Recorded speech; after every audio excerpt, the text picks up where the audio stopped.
महाराज जी, दूधल किसको कहते हैं? इसको खाने में क्या दोष लगता है? गर्म दूध का दही जमाने से उसमें दोष नहीं लगता है क्या? और हरी पत्ती की सब्जी खाने में क्या दोष लगता है? देखिए, द्विदल को लेकर हमारे शास्त्रों में स्पष्ट निर्देश है। द्विदल का मतलब ऐसा अनाज, दलहन जिसके दो टुकड़े होते हैं, सब प्रकार के दलहन। इस दलहन का अगर दही छाछ से संसर्ग होता है और उसमें अपनी लार मिलती है, तो लार मिलते ही उसमें सूक्ष्म कीड़े उत्पन्न हो जाते हैं। तो त्रस्त जीवों की हिंसा से बचने के लिए जैन परंपरा में द्विदल के त्याग का प्रावधान है।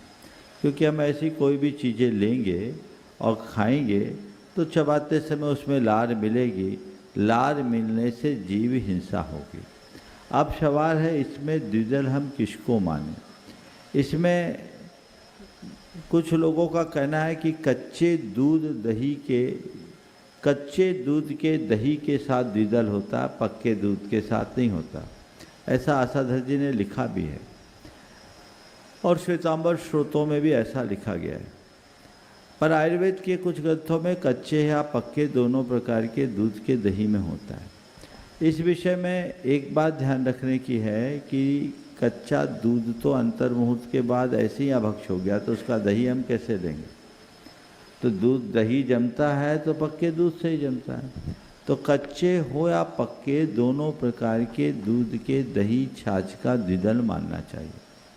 आचार्य ज्ञान सागर जी महाराज ने इस विषय पर बड़ा स्पष्ट उल्लेख किया। उन्होंने ब्रह्मचारी अवस्था में प्रयोग किया।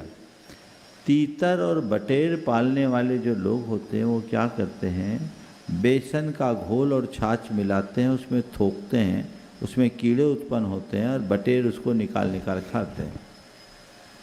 उन्होंने एक प्रयोग किया कि कच्चे दूध वाला और पक्के दूध वाले दोनों दही से उनने वो काम करवा के देखा। कच्चे दूध में जल्दी कीड़े उत्पन्न हुए और पक्के दूध के दही में थोड़ा विलंब से हुए, पर उत्पन्न तो दोनों हुए। इसलिए हम लोगों को कच्चा हो या पक्का दोनों प्रकार के दूध के दही या छाछ के साथ किसी प्रकार के द्विदल का प्रयोग नहीं करना चाहिए।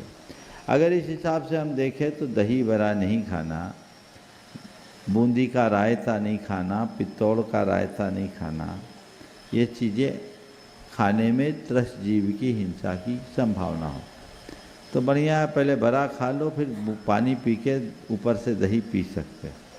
ये व्यवस्थाएं हैं।